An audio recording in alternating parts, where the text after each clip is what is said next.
চেতন আর অচেতনের তফাৎ কি জানো হে? প্রশ্ন করলেন আদিনাথ। আমি অবাক হয়ে বললাম, মানে? ছাড়ো ওসব, তোমার মাথায় অত কাজ করবে না হে ছোকরা। এই বলে জব শুরু করলেন আদিনাথ। অগত্যা আমি খবরের কাগজে পাতা উল্টাতে লাগলাম। বাইরের বৃষ্টি আর দিনুদার দোকানের গরম চপে কামড়, যাকে বলে লাজবাব। চপটা অবশ্যই আদিনাথের কৃপাতেই পাওয়া।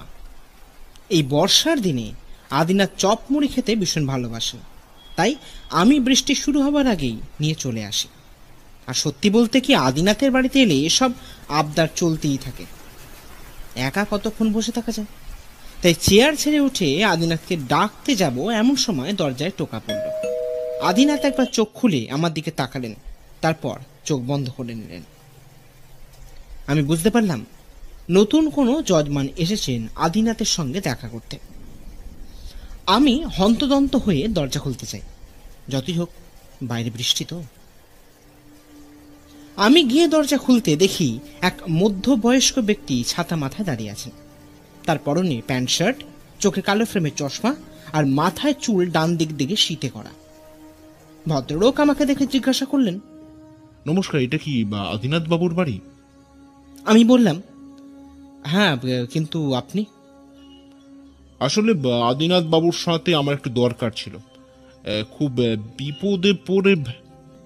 পেছন থেকে আদিনাথ বলে উঠল, বাইরে বৃষ্টি পড়ছে, ওনাকে ঘরে নিয়ে এসো অমর।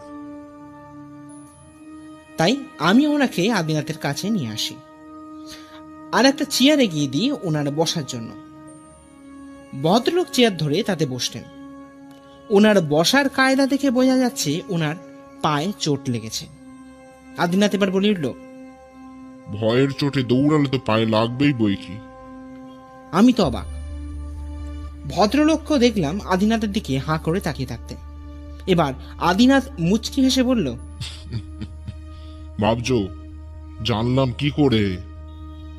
ভদ্রলোক বললেন, হ্যাঁ, আসলে ওসব সাধনার ফল, ছাড়ো ওসব। এবার বলুন তো, আমাকে আপনার দরকার হলো কেন? ভদ্রলোক পকেট থেকে রুমাল বার করে কপালের ঘাম মুছে বলতে শুরু করলেন, আসলে ঠাকুর মশাই, আমার নাম নীলমণি হাজরা। কলকাতার একটা বেসরকারি অফিসে কাজ করি। বেশ ভালোভাবেই পরিবারের সঙ্গে আনন্দের দিন কাটাচ্ছিলাম। বেশ তো, তা তোমার বাড়ি কোথায় হে নীলমণি? আগে হুগলি। বেশ, এবার তোমার সমস্যার কথাখানি বলো দেখি। এই বলে আদিনাথ টেবিলে রাখার শুকনো ছোলা মুখে ফেলতে লাগলেন। নীলমণি বাবু বলতে শুরু করলেন, আসলে ঠাকুর, আমি অবিবাহিত। ছোটবেলা থেকেই হুগলির গ্রামে বাবা মার সাথে কাটলেও পরে অবশ্যই কলকাতার মেসে থাকতে বাধ্য হই। বাবা মাকে মাসের খরচা টাকা পাঠিয়ে দিই, আর যা হাতে থাকতো তাতে আমি ভালোভাবেই চলে যেত। সপ্তাহের অন্তে আমি গ্রামের বাড়িতেও ফিরে যেতাম। তাই এইভাবে সব ভালো খারাপ মিলিয়ে কাটছিল ঠাকুর। কিন্তু একটা ঘটনার পর সব কেমন উলট পালট হয়ে গেল। এবার আমি জিজ্ঞাসা করলাম, কিরকম সেটা? ভদ্রলোক আদিনাথের দিকে তাকিয়ে আবারও বলতে শুরু করলেন, আসলে একদিন গ্রাম থেকে মায়ের চিঠি আসে। বলেন বাবা পড়ে গেছেন আর তার জন্য তার পা ভেঙে যায়। এবার বুঝতেই পারছেন আমি একা সন্তান, তাই মা বাবাকে একা গ্রামে ফেলে রাখা আমার পক্ষে একেবারেই সম্ভব নয়। তাই আমি অফিসের এক সপ্তাহ ছুটি নিয়ে চলে যাই গ্রামে। আর গিয়ে যা জানতে পারি। আদিনাথ অবাক হয়ে প্রশ্ন করলেন, কি জানতে পারবে? জানি যে আমার বাবা রাতের সদর দরজা দেওয়ার জন্য বাইরে বেরোন। মা ঘরের ভেতরেই ছিলেন। হঠাৎ বাবার চিৎকার শুনতে পান, আর গিয়ে দেখেন বাবা উঠানে পড়ে আছেন। মায়ের মুখে শুনি ওই সময় বাবা কেমন যেন করছিলেন, বলতে পারেন অজ্ঞান মতন আর কি। তা মা ছুটে গিয়ে পাশের বাড়ি থেকে লোকেদের ডেকে আনেন, আর তারপরেই তারা। তা তোমার বাবা পরে কিছু বলেননি বুঝি? না না, তিনি বলেছেন, তবে কথাগুলো আমি বিশ্বাস করতে চাইনি ঠাকুর। বাবাকে খুব বকাবকিও করি আমি। কতবার বলেছি বাড়িতে একটা লোক রাখার জন্য, কিন্তু না, তারা তো শুনবে না। আসলে বাবাকে এই অবস্থায় দেখে বলতে পারেন একটু আমি হকচকিয়ে যাই, কিন্তু পরের একটা আমার সাথে ঘটে যাওয়া ঘটনায় আমার ধারণাটা সম্পূর্ণ পাল্টে দেয়। কি কি সেই ঘটনা? আর আপনার বাবাই কি বলেছিলেন নাকি? কৌতূহল চাপতে না পেরে প্রশ্ন করলাম আমি। আদিনা তো এবার ভ্রু কঞ্চিত করে বললেন, কি বলেছিলেন তোমার বাবা? ভদ্রলোক এবার আমার দিকে ফিরে বললেন, একটু জল হবে? আমি এক গ্লাস জল এনে দিতে ভদ্রলোক ঢকঢক করে জল খেলেন। তারপর বললেন, আসলে বাবা বলেছিলেন সেদিন, মানে যেদিন বাবার বিপদটা ঘটে, সেদিন খাওয়া দাওয়া শেষ করে বাবা এক হাতে টর্চ আর আরেক হাতে তালার চাবি নিয়ে এগিয়ে যান সদর দরজায়। দরজা দেওয়া হয়ে গেলে বাবা যেই ঘরের দিকে আসতে যাবেন, অমনি পেছন থেকে কে যেন ধাক্কা মারে বাবাকে। আর সেদিন বৃষ্টি পড়ায় দালানে পড়ে থাকা জলে বাবার পা হরকে যায়। আর সেই মুহূর্তেই দেখতে পান একটা নীলাভ আলো বাবার কাছ থেকে গোয়াল ঘরের দিকে চলে যায়। আর এরপরেই ঘটনা আপনাকে সব বলেছি। আদিনাথ এবার একটা দীর্ঘশ্বাস ফেলে বললেন, তোমার বাবার ব্যাপার তো বুঝলাম, হ্যাঁ, এবার তোমারটা বলো দেখি। এবার নীলমণি বাবু দেখলাম কেমন যেন অন্যমনস্ক হয়ে গেছেন। বেশ বুঝতে পারছি উনি ওনার সাথে ঘটে যাওয়া ঘটনার কথা স্মরণ করছেন।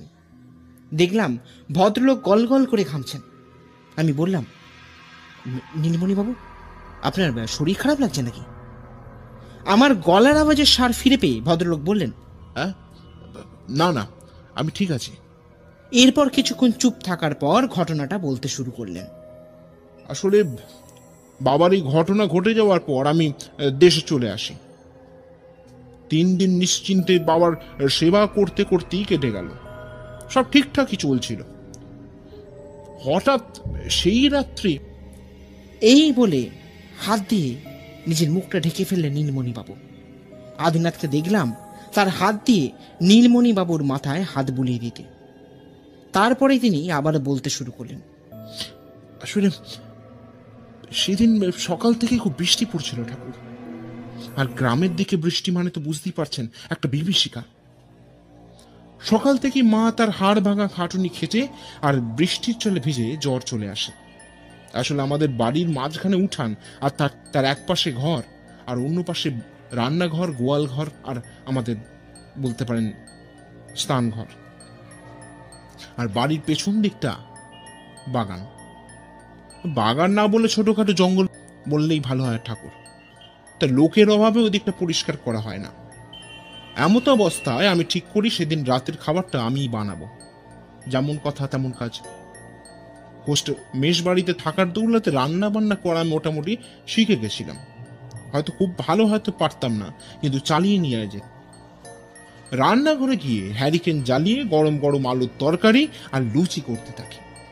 তা তরকারি হয়ে যাওয়ার পর লুচিগুলো বসে বসে ভাজছি। আর সেই সময় এরপর কিছুক্ষণ চুপ থেকে আবার বলতে শুরু করলেন, সেই সময় দেখতে পাই একটা বাচ্চা মেয়ে রান্নাঘরের জানলা দিয়ে আমাকে উঁকি মেরে দেখছে। প্রথমটা আমি খুব ঘাবড়ে যাই, কিন্তু কি করবো বুঝে পাচ্ছিলাম না। আমি যতবারই তাড়াবার চেষ্টা করছি ততবারই সে হাসতে থাকছে আমার দিকে। এবার ব্যাপার হলো, মেয়েটি কিন্তু দাঁড়িয়ে আছে ওই বাগানের দিকে। কিন্তু আমার প্রশ্ন হলো, বাগানে ঢুকলো কি করে সে? আমি ভয়ের চোটে রান্নাঘর থেকে বেরিয়ে আসি, আর দরজার পাশ থেকে আমি উঁকি মেরে দেখতে থাকি মেয়েটা আছে কিনা। কিন্তু তখনও দেখি মেয়েটা আমাকে দেখে ক্রমাগত হেসে চলেছে। আমি কি করব ভাবতে পারছি না। একবার ভাবছি মাকে গিয়ে ডাকবো কিনা, কিন্তু পরক্ষণেই ভাবি না, একবার বাগানে গিয়ে দেখাতে উচিত হবে। এই ভেবে আমি একটা টর্চ আর লাঠি নিয়ে বাগানের দিকে যাই। একা একা যাচ্ছি, ভয়ও লাগছে, কিন্তু মেয়েটার কোথা থেকে এলো সেটাও তো জানা দরকার ঠাকুর। তাই মা কালীর নাম নিয়ে বাগানে চলে গেলাম। কিন্তু আশ্চর্য ব্যাপার হলো, সেখানে কিন্তু কেউ কোথাও নেই। বহু খুঁজলাম, কিন্তু কারো দেখা পেলাম না ঠাকুর। পরদিন সকালে মাকে সব খুলে বলি। মাও বলতে পারেন না মানে কে সে মেয়ে। এই ঘটনার 2 দিন কেটে গেল। মোটামুটি নির্বিঘ্নেই আমরা থাকলাম। আগের ঘটনাও মোটামুটি ভুলে গেলাম। কিন্তু কি যে এক ভয়ানক কাণ্ড অপেক্ষা করছে আমাদের জন্য, সেটা। এই বলে আবারও গ্লাস থেকে জল পান করলেন নীলমণি বাবু। আদিনাথ এবার বলল, আচ্ছা নীলমণি বাবু, আপনি কি আর কিছু দেখেছেন নাকি? হ্যাঁ হ্যাঁ ঠাকুর, আমি দেখেছি। আমি লক্ষ্য করলাম নীলমণি বাবুর 2 চোখ রক্তবর্ণ ধারণ করেছে। আমি একবার তাকালাম আদিনাথের দিকে, আদিনাথও তাকালো একবার আমার দিকে। তারপর নীলমণি বাবুকে বললেন, কি দেখেছেন? ভদ্রলোক আবারও বলতে শুরু করলেন, ঠাকুর, সেদিন ছিল রবিবার। 1 সপ্তাহ অফিসের ছুটি মেয়াদ সেদিন শেষ হচ্ছিল। তাই আমি রাতে প্রয়োজনীয় জিনিস ঘরে গোছাচ্ছিলাম। মা বাবা আগেই শুয়ে পড়েছেন, আর এমনিতেও এত তাড়াতাড়ি শুয়ে পড়ার অভ্যাস আমার ছিল না। তাই মনে মনে গুনগুন করছি আর জামা কাপড় গোছাচ্ছি। হঠাৎ মনে হলো কে যেন দরজাতে উঁকি মারছে। প্রথমটা একটু ভয় পেয়ে যায় ঠাকুর, কিন্তু পরে নিজেকে সামলে দরজা থেকে ফিরে দেখি কেউ কোথাও নেই। মনে একটা সন্দেহ হলো, তাই দরজার খিলের লাঠিটা হাতে নিয়ে দরজার দিকে বেরিয়ে আসি। কিন্তু আশ্চর্য বিষয় হলো ঠাকুর, চারিদিকে ঝিঁঝির ঠাক ছাড়া কোথাও কিচ্ছু নেই। তাই পেছনে ফিরে ঘরে ঢুকতে যাব, অমনি দেখি এক মহিলা আমার সামনে ছাদের সিঁড়ি দিয়ে উপরে উঠে যাচ্ছে।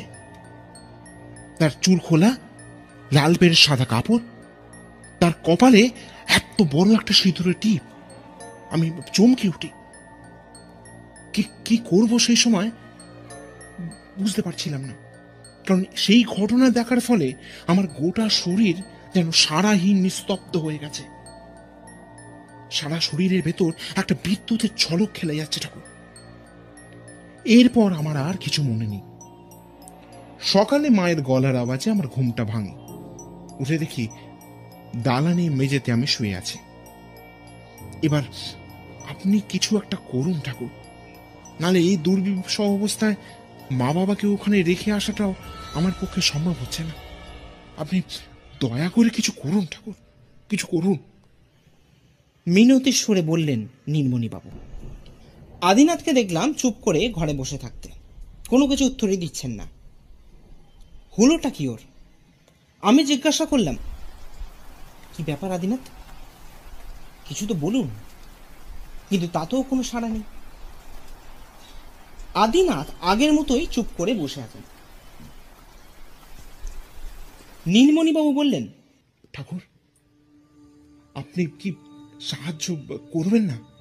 আদিনাথ এবার নিজের দাড়িতে হাত বোলাতে বোলাতে বললেন, করবো করব, কিন্তু একটা শর্তে।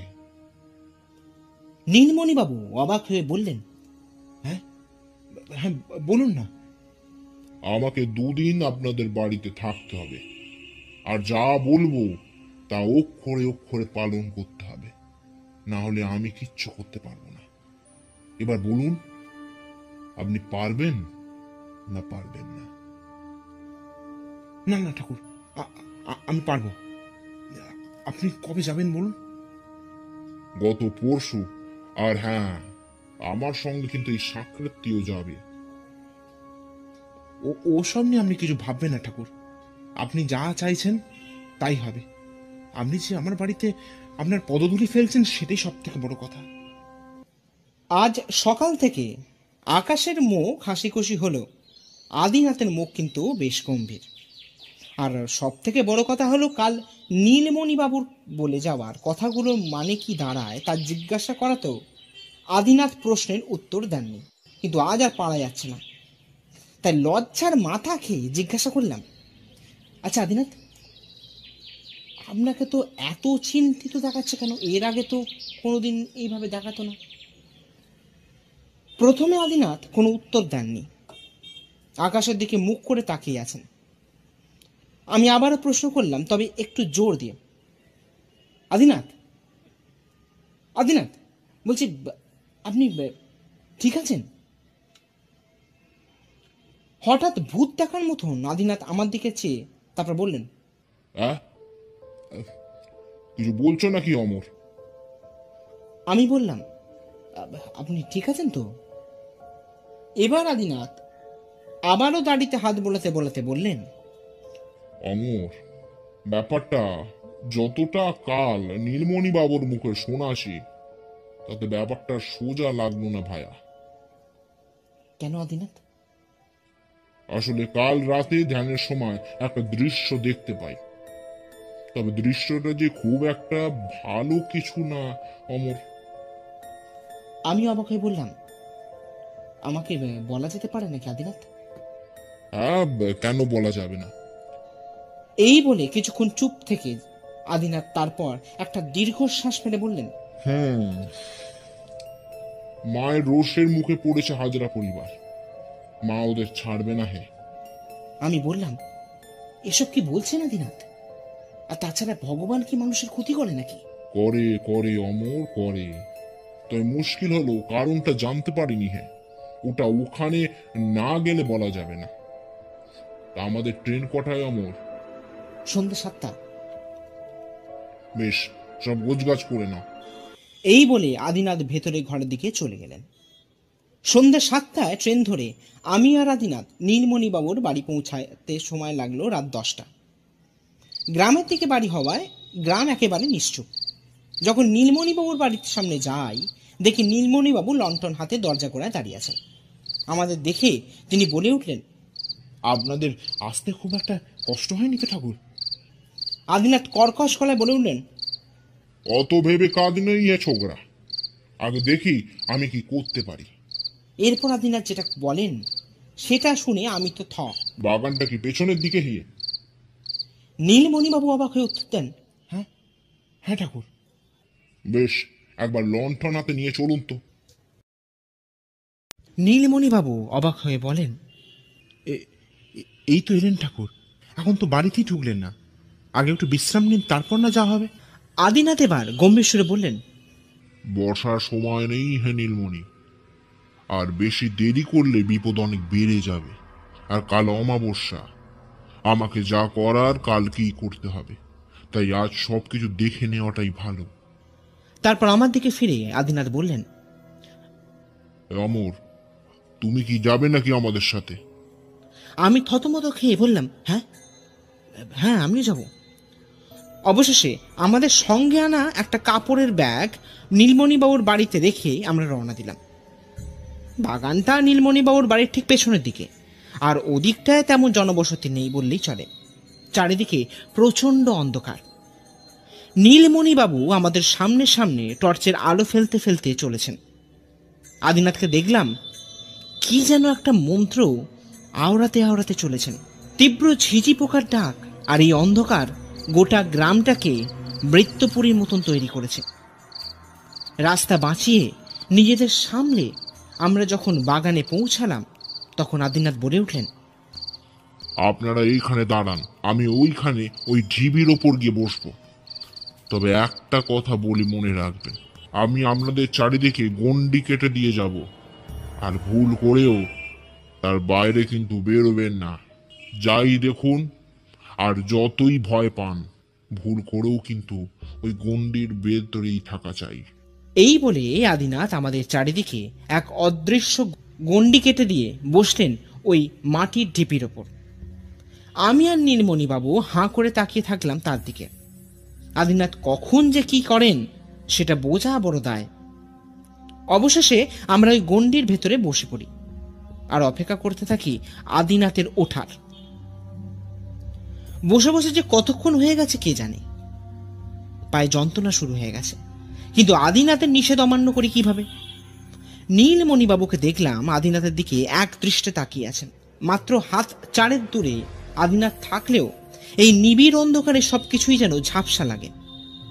একে রাস্তার ক্লান্তি, তার উপর চুপ করে বসে থাকার ফলে তন্দ্রাচ্ছন্ন হয়ে পড়েছিলাম। হঠাৎ নীলমণি বাবু আমার হাতটা শক্ত করে ধরলেন। আমার তন্দ্রা কেটে গেল। আমি জিজ্ঞাসা করলাম, কিছু হলো নাকি নীলমণিবাবু? প্রথমটা বুঝতে পারিনি। পরে নীলমণিবাবুর মুখটা লক্ষ্য করতে আমার সারা শরীরে বিদ্যুতের ঝলক খেলে গেল। ভদ্রলোক কোনো কিছুতে যে ভীষণ ভয় পেয়েছেন। এবার তিনি আমাকে কাঁপা গলায় বললেন, মানে নিঃশ্বাসের আওয়াজ, নিঃশ্বাস। আমি ওনার সাহস বাড়াবার জন্য বললাম, ওসব কিছু নয় নীলমণিবাবু, আদিনাথ যখন এখানে আছেন তখন আপনার কোনো চিন্তা নেই। কিন্তু চিন্তা কি ছিল না? আমি তো সাহস দিলাম, কিন্তু কিছুক্ষণের মধ্যেই সেই নিঃশ্বাসের ঠান্ডা বাতাস আমার কাঁধকেও স্পর্শ করল। আমার সারা শরীরে শক্ত হয়ে গেল। মুখ দিয়ে আওয়াজ করতে পারছি না, যাতে নীলমণিবাবু ভয় না পান। মিনিট দুয়েক পর সবকিছু শান্ত হলো। আমি হাঁপ ছেড়ে বাঁচলাম। কিন্তু কি যে বিষম বিপদ অপেক্ষা করছে আমাদের জন্য, সেটা জানা ছিল না। নীলমণিবাবু আমাকে বললেন, অমরবাবু, ঝিঝিগুলো ডাকছে না কেন বলুন তো? সত্যি তো, এ তো ভারী অদ্ভুত ব্যাপার। আমি বললাম, হয়তো দেখুন তারাও ক্লান্ত হয়ে পড়েছে। তারপরই ঘটে গেল এক চরম কাণ্ড। লক্ষ্য করলাম আদিনাথের সারা শরীর দিয়ে এক কোমল অথচ তীক্ষ্ণ নীলাভ আলো ছড়িয়ে পড়েছে গোটা বাগান জুড়ে। আলোয় ভরে যাচ্ছে বাগান। আর তারপরে শুরু হলো এক মহিলার হৃদয় কাঁপানো হাসি। আমি আর নীলমণিবাবু একে অপরকে শক্ত করে চেপে ধরলাম। এদিকে যত হাসির জোর বাড়ে, ততই আদিনাথের গা থেকে বেরোনো আলোর জ্যোতি বাড়ছে। একে দেখছি আমরা, এটা কোনো স্বপ্ন নয় তো?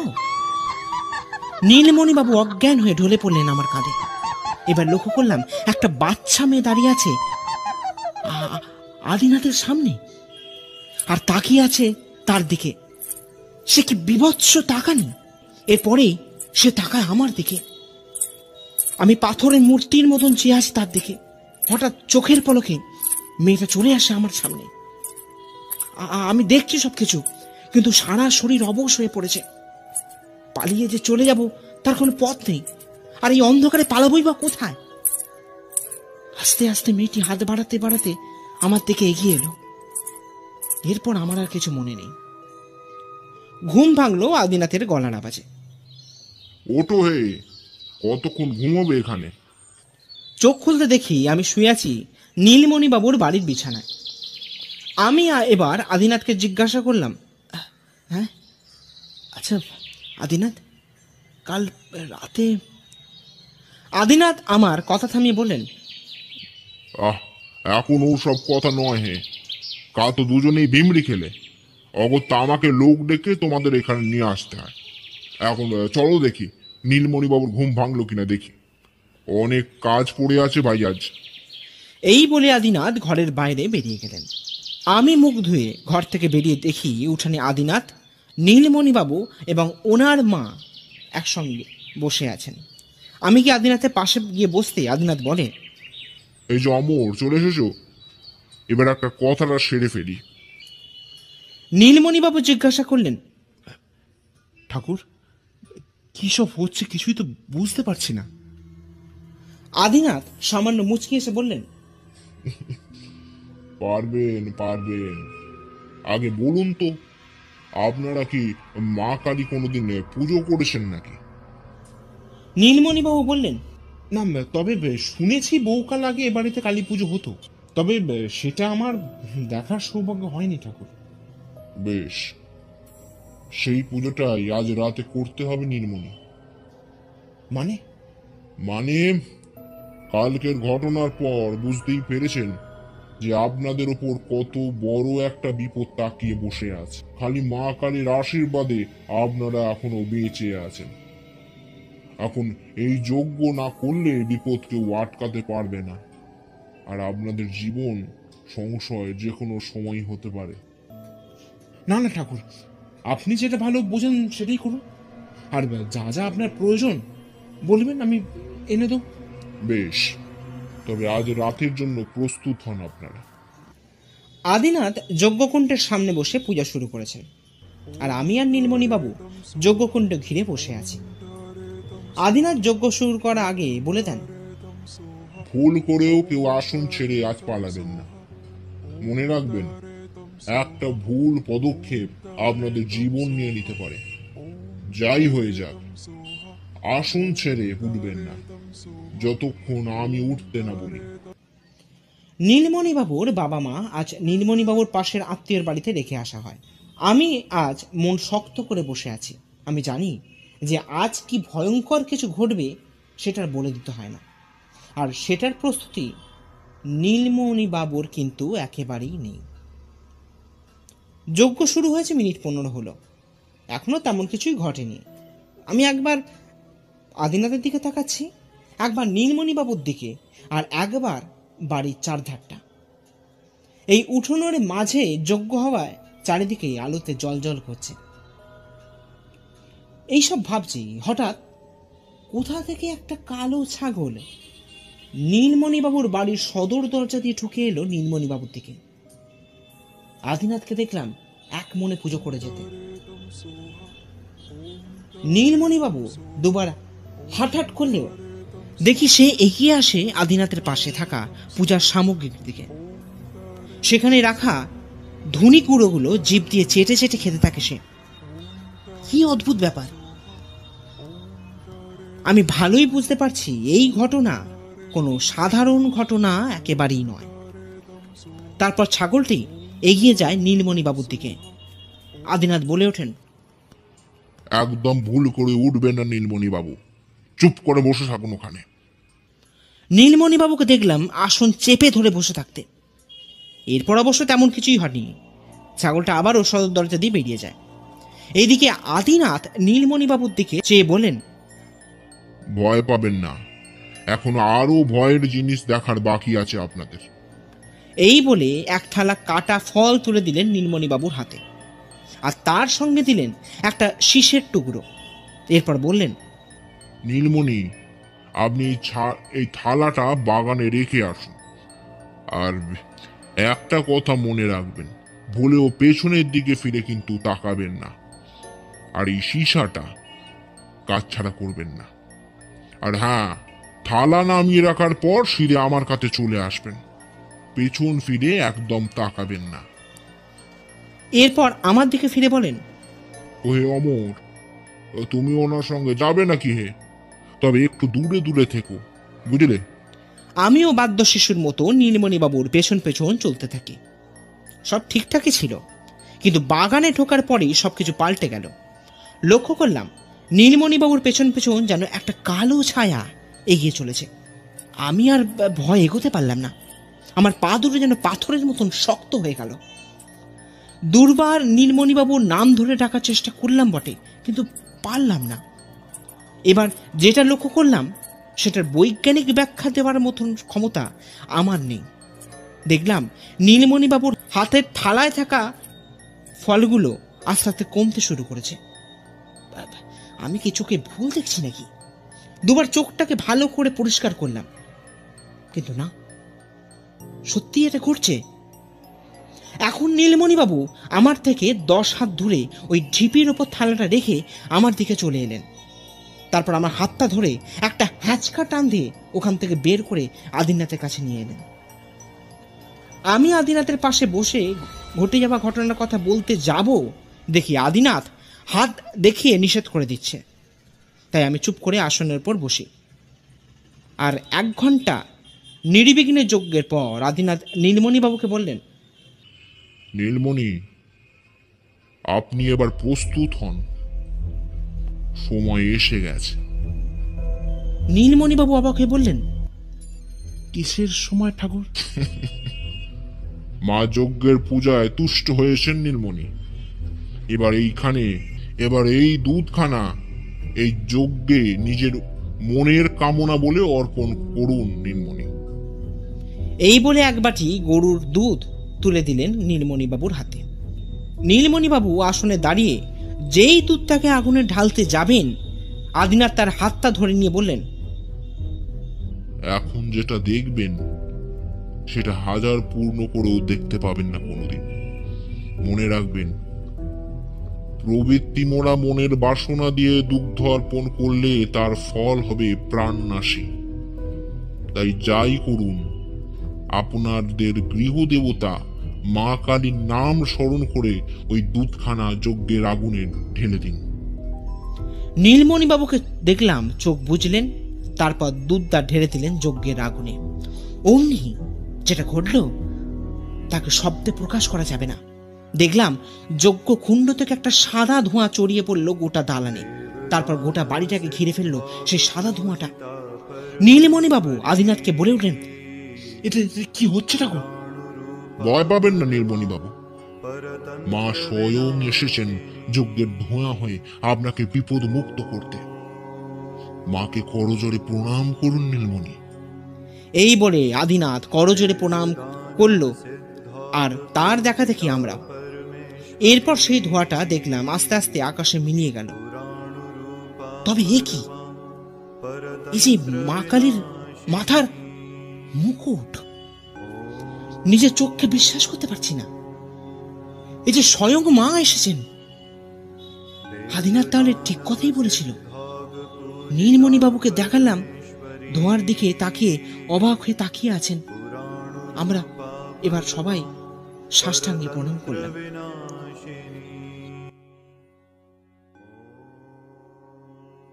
আদিনাথ মনের সুখে মুড়ি চেবাচ্ছেন। এদিকে আমার মনের মধ্যে থাকা কৌতূহলগুলো বারবার বিরক্ত করছে। তাই থাকতে না পারি আদিনাথকে বলেই ফেললাম, আচ্ছা আদিনাথ, আজকের ব্যাপারটা তো একটু খুলে বললে ভালো হতো নাকি? আদিনাথ হাসতে হাসতে বললেন, তাই তো ভাবি, মুক্তার মশাই এখনো প্রশ্ন করছেন না কেন? নীলমণি বাবুও বললেন, ঠাকুর, অমরবাবু তো ঠিকই বলেছেন, আর তাছাড়া আমার কৌতূহল তো কিছু কম হচ্ছে না। আদিনাথ এবার মুচকে এসে বললেন, বেশ, তাহলে শুনুন। আপনাদের বাড়িতে ঢোকার আগেই আমি বুঝতে পারি যে একটা খারাপ কিছু রয়েছে আপনাদের বাড়ির আশেপাশে। তাই প্রথমেই চলে যাই ওই বাগানে, আর সেখানে আমার সাধনার জোরে বার করে আনি সেই পিশাচিনীকে। এবার বাকি ঘটনা যা ঘটেছে তা তো আপনাদের সামনেই ঘটেছে। কিন্তু সবচেয়ে বেশি অবাক হই এই বাড়িতে ঢোকার পর নীলমণি। নীলমণি বাবু অবাক হয়ে বললেন, কেন ঠাকুর? আমি লক্ষ্য করলাম আদিনাথ তীক্ষ্ণ দৃষ্টি দিয়ে তাকিয়ে আছেন নীলমণি বাবুর দিকে। তার চোখ যেন যজ্ঞের আগুনের মতন জ্বলজ্বল করছে। আদিনাথ এবার বললেন, এই বাড়িতে ঢুকে দেখি সারা বাড়িতে একটা নীলাভ দৈব রশ্মি ছড়িয়ে আছে বাড়ি জুড়ে। আমি একেবারে অবাক হয়ে যাই, তবে আপনাদের সেটা বুঝতে দিইনি। রাতে আপনারা শুয়ে পড়ার পর গুরুমন্ত্র জপ করতে থাকি ওই উঠোনে বসে, আর তারপরেই ঘটে যায় এক কাণ্ড। আমি বললাম, কি কাণ্ড আদিনাথ? অমর, এ এক অনুভূতির ব্যাপার ভাই। গুরুর অশেষ কৃপা যে এমন মায়ের দর্শন লাভ হয়। রাত তখন কত হবে খেয়াল করিনি। এক মনে গুরু প্রদত্ত নাম জপ করতে করতে চলেছি। হঠাৎ হঠাৎ শুনতে পাই কে যেন আমার চারপাশে হেঁটে বেড়াচ্ছেন। আমি একবার পেছন ফিরে দেখলাম, কিন্তু না, কেউ তো নেই। তারপর যেই সামনে ফিরেছি দেখি স্বয়ং ভবতারিণী দাঁড়িয়ে আছেন আমার সামনে।